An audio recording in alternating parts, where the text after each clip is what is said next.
Whātalo whātu Samoa. E lau whaafafonga sila i le nei Afiafi. Tawhai fia o le nei lalulangi. E atunu o e mamao o atunu o e lata mai. O te tonu fo'i o si o tātou atunu pele. O Samoa nei. O maia se o tātou Tapuai i le atua.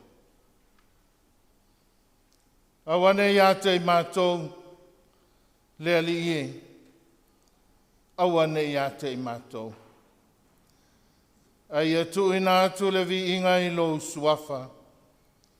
Ona o lo walofa ma lo wha maoni. Se ale mea e whai mai ai nu ese.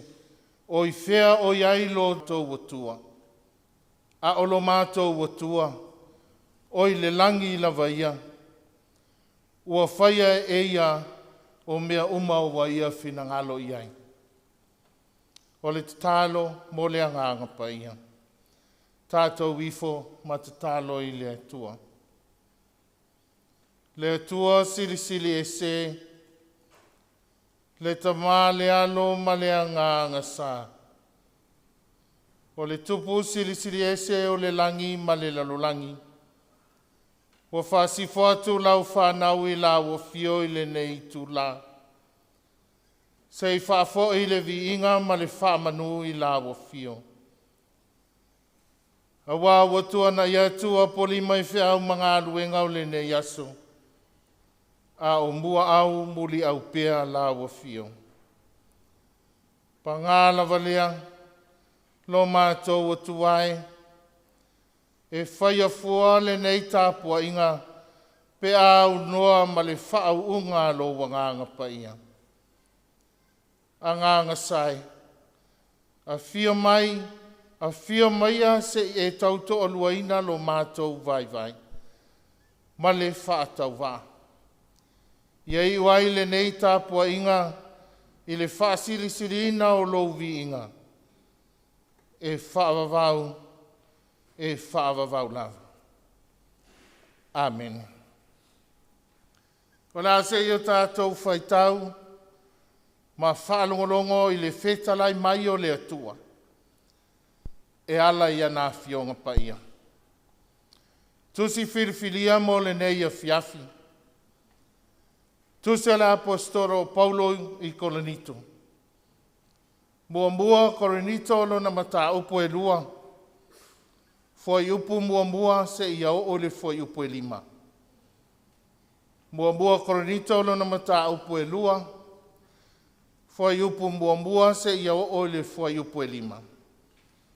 Whaafafonga maia o le a o whaitawina. A wau nei foi le au soi.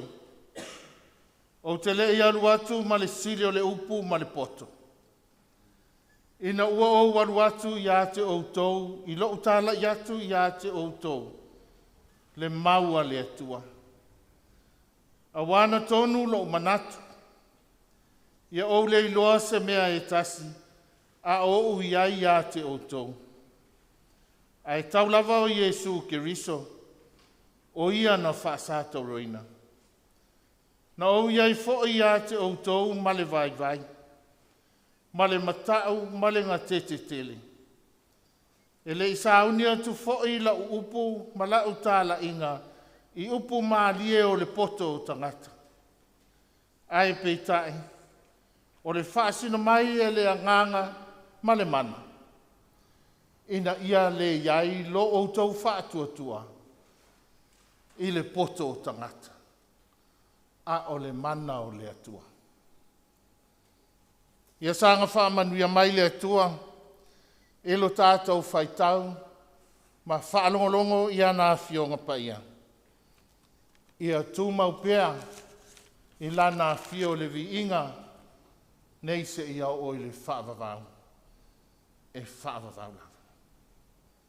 O le launga e le suafa mamalu o le atua le tamā. Le atua le alo ma le anganga sa. Amen. O le matua o le amaua lea, I le tusi ala apostolo Paulo sa o tātou whaalongolongo iai. I le mua Korinito. A o se vaenga o le foi upo e tolu. Whaau le foi upo e wha ma le lima. O te fia whaau ngā ina e whai mamatua. Ma e whapealo na to e whai tawina. E le isa unia tu foi la upu. Ma lau tāla inga I upu ma lie o le poto. Ai peitai. O le whaasino mai e le anganga ma le mana. Ina ia le iailo utou whaatuatua I le poto o tangata. A o le mana o le atua. O le manatua utua ma faufaunga o le whailaunga. Ia taitai le mana o le anganga. Ia taitai le mana o le anganga. Guided by the power of the Spirit. Guided by the power of the Spirit. O le soifuanga I neionas. Ua saili lava I le tamau a inga. Poto mamale atamai. O le mamalu matulanga aloa ia whaatangata. Wa tātou whaatotua foi. I le oa male manos. Wa o lava foi. I whaai unga ma whiriwhiringa whai nei o na pō. O lea lava ua whai ma whaamua. Wa vea foi lale nei whaamua. E whai ma vai va inga I o tātou whaiva ma tiute whaatino. Ua fiata watu I tangata o oe poto. E matautia whaailonga o loo e umia. Ia atangia ma mao lava. Lou manos. Male maua o mea. Wao e mawalunga I le ekalesia. Wao le loia. O le whaamasino. O le palempia. Po o le whaipule. O le ofisa sili. Mai isi lava. Tūlanga mamalu whaapena. O tāpenanga uma. E taulai le manatu na. Ese lama le tāpenanga Paulo Molana au auna. Sa whaalango lango. Le whaatinonga. I le whaasino. Ma le taita inga. A le mana o le anganga o le atua. Sa le I whaingo fie.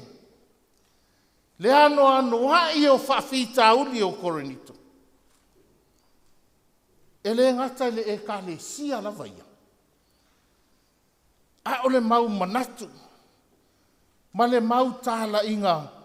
Ua asa whaamata whai. I tu tonu o le ai. O la ngona. Ma mawhauwhaunga o tangata. E le fiato I lana. E tala noa wha a universite. Ma o a onga maua lulunga. Walia e foi nei o na pō I Samoa. Le tele o le aufia Korinito. Wa tala noa tangata I whaailonga. Wa fesilingia le soifua ha o a oina. Ai po o fea le atu nuu na skola sipi ai. O le maule nā. A whai e tele ia onga I a tenai, po o Korinito. A whai foi, e le ia o oina oi, I le poto, wha eleni, o lona winga. E le I la fia lai, oi se mea. Wa tele leo, ua wha atupula, ia ve singa ma fe vai a inga o le ekalisia. Le mau manatu ma tali tonunga ese. O lava le mawhauwhau. I le fesilingia o le soifua hao o ina o Paulo. Po o fea na o ngai. A o fea foi. Na o ina ai o ia whawhaifi au. Sei sila tātou. I le masau o le whaakorinito. Ai ata ua Samoa. Ua fesilingia o tātou whātina manga. Ua awhaina o tātou tamalianga. I tūlanga tofi o nu. Ma e kale sia. Ai maise le malo. O ni nai fesili whaatupu manatu. O le asa ufina ngalo. Whaatangata kerisiano. O lou tali tonunga e ale nei e whaavae ai le filifilinga o au tangata whaingaruenga. O le whaavae e ale nā. E sa ili ai se anga waa e whai masao e tausia ainga.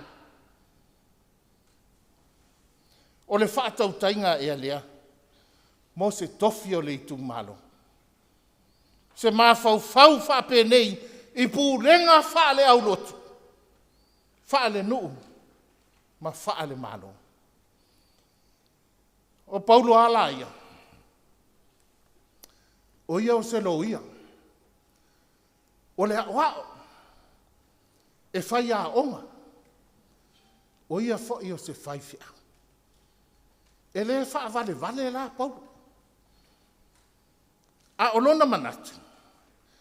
Pe e te loia, fai feau, fai pule pe minista.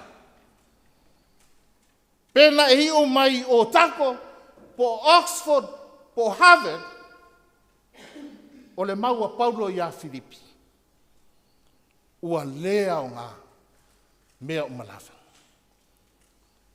Ona o le sili ese, o le poto i la ke riso lo wari.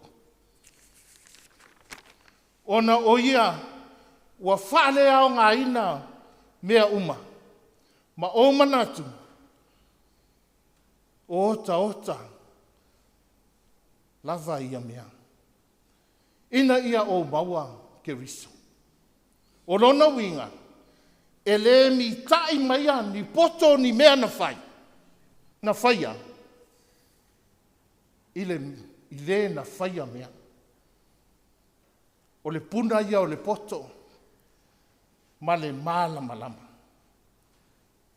E le ikea Paulo, i ni mau alulunga,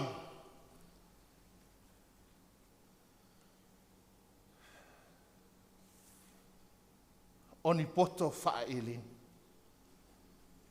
Nia awa onga wha korinito. E le imanatu fo i le apostolo. Iniona mamalu, mani whaailonga.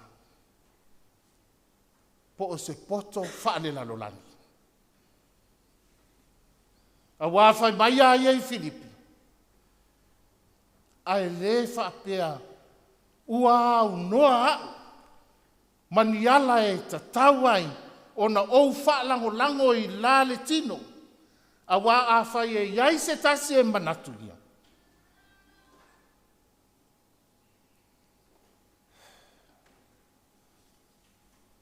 E sili atu, le tamau a inga, ma le mamalu i le mana o le atua. Le mana lea o le anganga o Yesu Keriso o ia lava na whaasa tauruina. Le talito nunga leo Paulo, i le mana o le anganga o lona taiana. Na ia wha maa lalo ai, ma maua le file mu moni o le atua i le whaatinonga o lana ngārui. Ai le o le poto whaale lalolanga. A wā o le mana o le anganga o le atua o le poto umalava, ma le pongai o le malamalama. O le anganga e manu malo ai tofo tofonga ma whaafi tā uri o le ngā ruenga.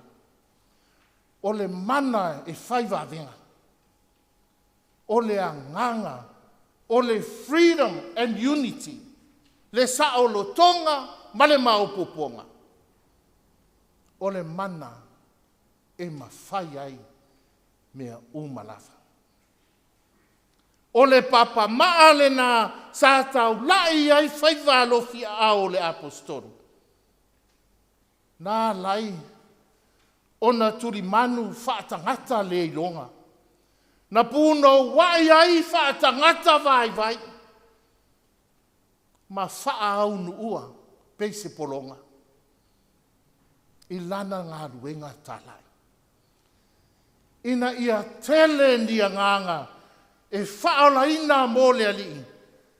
E ala ilona whaatau wā. Male mawalala.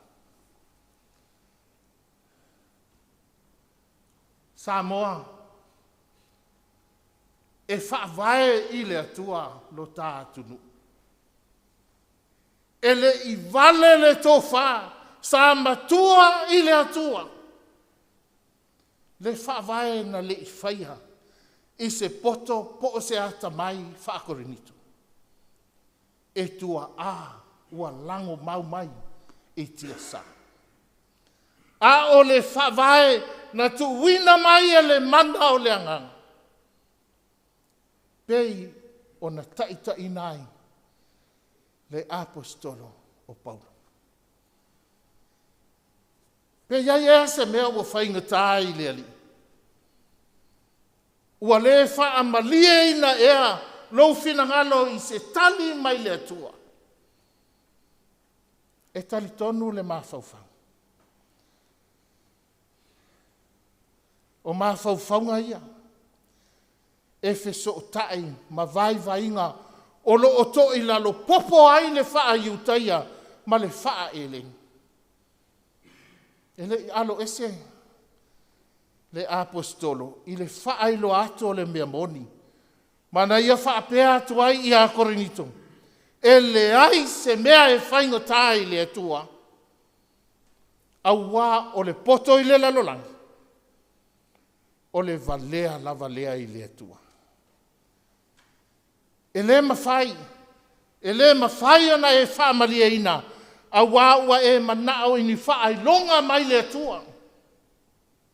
E lango ai, i au mea se o whai. Ia tau lai, lau sila ia Yesu ke riso malona sātau. O le aala, ona le taulai lau vaai. Ma lou loto i a Yesu. Le hanga ua le o le sātauro o lou loto. A o lou lava poto. Whamai le upua le atunu.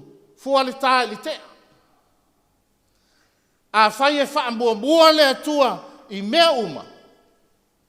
O le ama whai. Ona o tātou wā ai tino i le mamalu. Ma lona siri ese e wha lia i lona mana. Le tāwhatolu o Pulega le malo. Taitai o e kalesia nuu ma Aiga. A whaatasi le mana o le anganga. E tai mua i la tātou taitainga. E te langona le mawhanawhana. Ma whaingo fie o mea umalawa. E mawai fo i le fia. Ma le sauloto. E manatu le whailaunga. E le alo fia lo tātou wola. E mai ma puapua ngā. E le asa foi. Le tauma whai mai. O le fili maana au. E le peti le nofo file mu. Ma le saunga le mua si o tātou atunu. Ua fola sia whaafala oli. Le sa sao whaafi. E le matineia. Fuala au whaasaina. I to tono si o tātou atunu. O neias. ua leanga. A ia o tātou whatotua, ma whaalango le taʻitaʻiga leanga. O la le apostolo Paulo le ekalesia I Roma, a whai e au ma I tātou le atua. O ai se whaasanga tau mai ia I tātou. Aua fo ine o tātou whaalango I lo tātou lava malosi ma le poto. A o le mana o le anganga o le atua. Samoa, o upo le pese. Yesu e ua ouva lea. O te poto ea afia. O le poto mailunga. Na o lea e aonga. I o ele atunu upele I a pou liuli lo tino. Ae malama lama o wana. O le poto mailunga e alofa e mama e andangata.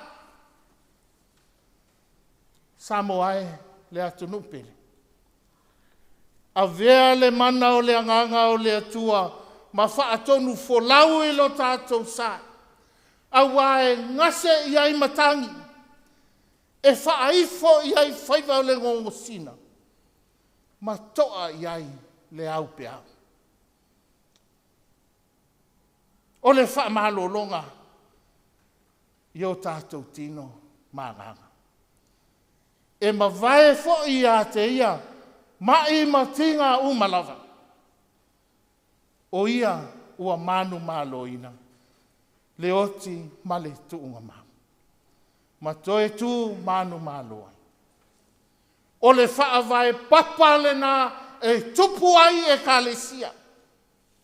Nuu maatunu.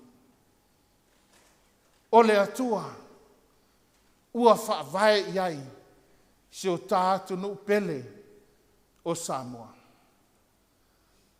Talia nei le taʻitaʻiga le mana o le agaga o le atua. Ma ia tumau pea le faasilisilina o lona suafa mamanu. E faavavau lava. Amen. O le a tātou vivi atu I le atua. I le pese ua saundia le au fai pese. Pese ua saundia le au fai pese.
tātou tālsanga.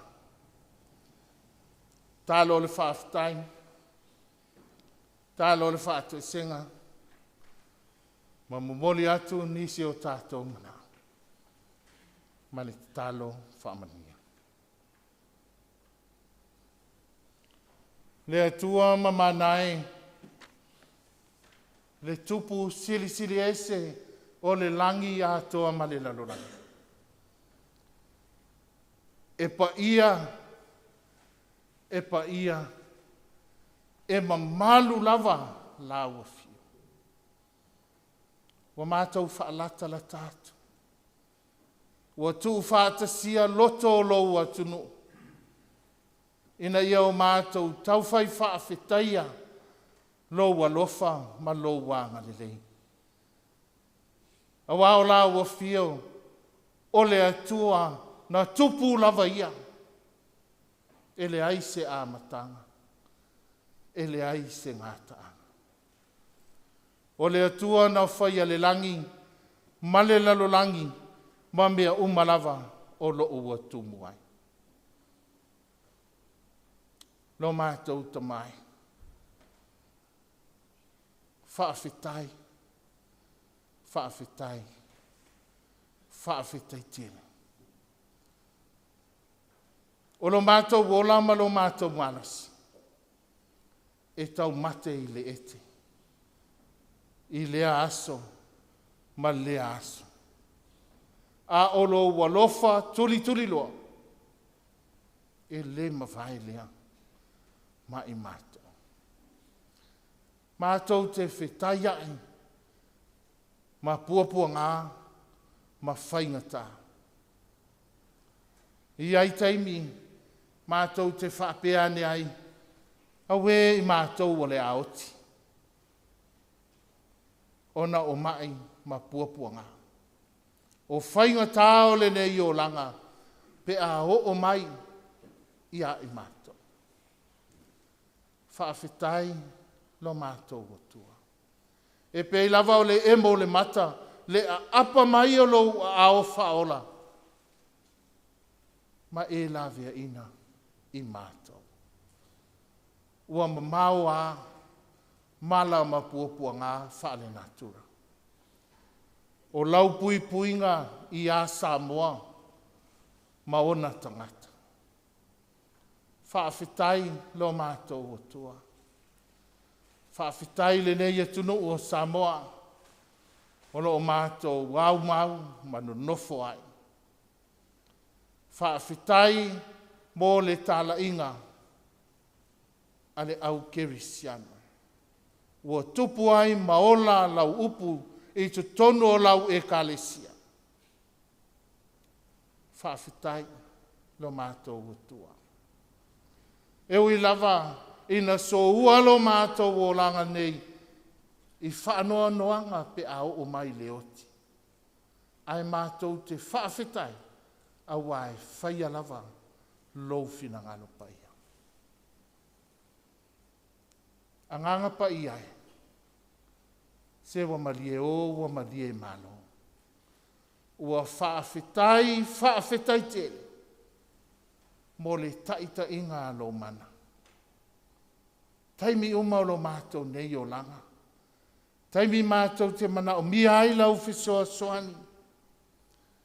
Taimi mātou te fia ai. Taimi e whaanoa noa ai. Taimi o le mautonu. E pei lava. O le emo o le wila. Le apa mai o la o fio. Ma e a fio mai, ma iai lo file mu o lo mana. E to tonu o mātou loto, ma o mātou wanga. Whaafetai tele le atua. Whaafetai mo aua fionga paia. Wa avea lava lea ma sulu i o mātou vai, ma malama lama i o mātou wala. Whaafetai a oa o mai. E whaatonu folawai la mātou savalinga a o mātou iai le nei o langa le tu mau. Whaafetai tele. lo mātou atua. E whaasili-sili na pea le taulanga e tasi ai afe. Na saunia e la wafio Yesu Keriso. I le vao le langi male lalo langi. Na whaatau ina ai, na malingi ai le toto paia. Ma whaamomomoina le tino paia. Ina ia o mātou maua le saolotonga o le ki le whai tutoa o le ola e whaavavau. Whaafetai te. Pangale tele o lo walofa.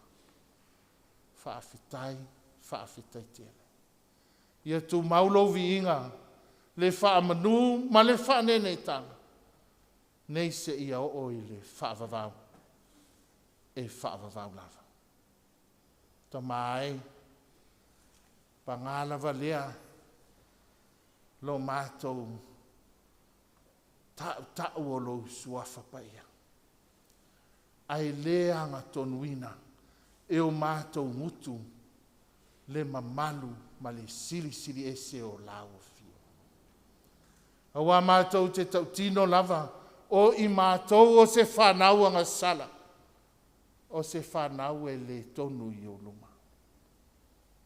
Le ato atoa o lo mātou wola o fo ina atu mō lau fe au ma lau ngāruen. Tau mia i o mātou manatu wha maua lulunga ma o mātou tangata wha tawa le ola fia au auna ma le ola tau mawhai o nisi o uso a tangata. Whamangalo lo tunu o Samoa. Whamangalo lau e Kalesia. Whamangalo la mātou i whonga nei. E ala i lo suafa mamalu Yesu Keriso. Mātou talo lo mātou o tua. Awa o la ua fio lavana e whetalai. A iai se mea mātou te mana na o ai. Ia o mātou o lenga e ala le talo e le suafa o Yesu Keriso. Le atu wailo mātou tama. Mātou te wala au i la ua fio. A ole ipa ua se upu i o mātou ngutu. Ua loa ona e sila fia. A wae o i tutono o mātou tangata lilo e te sila fia mea umalava. Na mātou talo lo mātou tamai.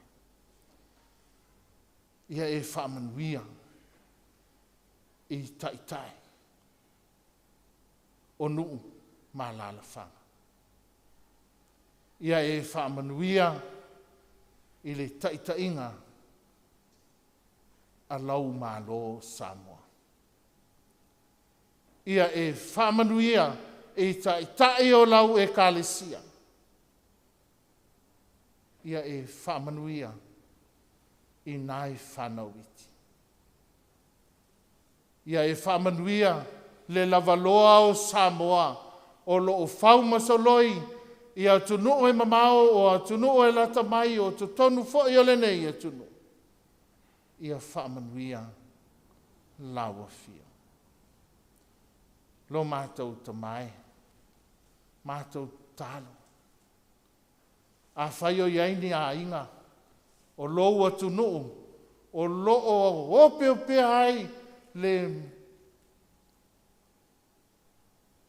pouri uli. Ma le au pongisa. Ona o lo fina ngalo paia. Ia e alofa. Ma ia wha mawhana whanaina. Lo mātou tamai o i le lani. O le atua e malia ai o mātou manao. I mea le uma. Ua e sila mai i le i whonga lau atu nuu. I le nei tu la Afiafi. Mai lava i maunga te tele se ia o i maunga iti. Ia e alofa ma ia e whaamanuia. Mātou te ofo ina o mātu. Ia mea whaatasi matatalo lilo ali tangata lava ia. Whaia loufina ngalo pa ia. Ai au lava ilo mātou whaatawana. O le manuia ma le file mu o la wafio le atua le tamā. Le alofa siri ese o Yesu ke risolo mātou wali. Ma le mafutanga malo wa nganga pa ia. Ia tu mai le lunga o i mātou uma. Ma lunga o lau whanau i le lalolangi atoa. Nei se ia o i le whaavavau, e whaavavau lava.